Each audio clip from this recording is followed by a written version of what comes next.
কম খৰচত আপোনালোকে এনেকুৱাকৈ এখন টয়লেট বনাব পাৰিব কুমুদ বহাই। আৰু যদি আপোনালোকে এই ভিডিঅ'টো শেষলৈকে চাই গোটেইখিনি আপোনালোকে বুজি পাব। এখন টয়লেট আৰু এটা লগতে বাথৰুম বনাই আছোঁ আমি। আৰু এই টয়লেট বাথৰুমখন বহুত কম বাজেটত আমি কৰি আছোঁ। আপোনালোকে দেখি আছে মই 3 ইঞ্চি কাঠেনি দিছোঁ আৰু ইয়াতে এখন পুৰণি গেট এখন আমি বহাই দিম। আৰু সেই গেটখন ইয়াতে লাগি আছিলে, আপোনালোকে যিটো হোল দেখিছে। আৰু ইয়াৰ পৰা আমি গেটখন ভাঙি পেলাই সলকাই লৈছোঁ। এইটো আমি ইয়াতে যিটো হোল কৰি আছোঁ, লগৰজনে য'ত হোল কৰি আছে তাত আমি লগাই দিম। আপোনালোকে ভিডিঅ'টো শেষলৈকে চালে গোটেইখিনি দেখা হ'ব। আৰু যিসকলে মোৰ চেনেলটো নতুনকৈ চাই আছে, চেনেলটো ছাবস্ক্ৰাইব কৰি ল'ব। আৰু আগলৈ আপোনালোকে এনেকুৱা নতুন নতুন ভিডিঅ'বোৰ পাই থাকিব। আৰু মই আপোনালোকক ইয়াতে এটা মই বাজেট আপোনালোকক কৈ দিছোঁ। এইখিনি কাম কৰোঁতে আপোনালোকৰ মিস্ত্ৰীৰ মজুৰিটো বাদ দি পেলাই আপোনালোকৰ মেটেৰিয়েলটোত খৰচা হ'ব 35ৰ পৰা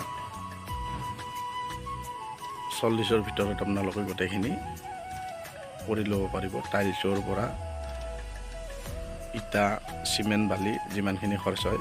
আৰু আমি ইয়াতে ইয়াৰ ওপৰত চাবি জইন দিছোঁ, তলত আমি পোষ্ট বহাই লিণ্টাৰ ঢালিছোঁ। ইয়াতে ফাউণ্ডেশ্যনটো আমি সেনেকুৱাকৈ কৰিছোঁ আৰু ইয়াৰ ওপৰত আমি চাবি জইনে গাঁঠিছোঁ। গতিকে আমি বহুতখিনি এইটো কম বাজেটত আমি কৰাৰ কাৰণে এটা সিদ্ধান্ত কৰিছোঁ এইটোৰ কাৰণে। আৰু এইটো বহুতখিনি হেভিয়ে হয়। আৰু আপোনালোকৰ ঠাইখিনি যদি ভাল হয়, আপোনালোকে তলৰ ফাউণ্ডেশ্যনটো যিটো ভিটিৰ লেভেল, সেইটো আপোনালোকে পিলাৰ দি লিণ্টাৰ দি পেলাই ধুনীয়াকৈ ফাউণ্ডেশ্যনটো কৰি ল'ব। তাৰ ওপৰত আপোনালোকে চাবি জইন দি 2টা ৰুম বনাই 3টা ৰুম বনাই আপোনালোকে কৰিব পাৰিব। আৰু এইটো বহুতে হেভি হয়। আগত আমি এইবোৰ কামেই এনেকুৱাকৈ কৰিছিলোঁ। টয়লেট বাথৰুমত ফাউণ্ডেশ্যনৰ পৰাই আমি চাবি জইন আনিছিলোঁ। আৰু এইটো আমি গেটটো ইয়াতে বহাই দিছোঁ। আৰু ইয়াৰ ওপৰত আমাৰ গাঁথনি বেছি নাই, এইটো বাথৰুম হয়। বাথৰুমটো ইয়াৰ ওপৰত আৰু আমাৰ গাঁথনি 6 লাইনমান কৰিলে আৰু গাঁথনি কামটো শেষ হ'ব। আৰু তাৰপিছত আমি প্লাষ্টাৰ কৰিম বোথ ছাইড।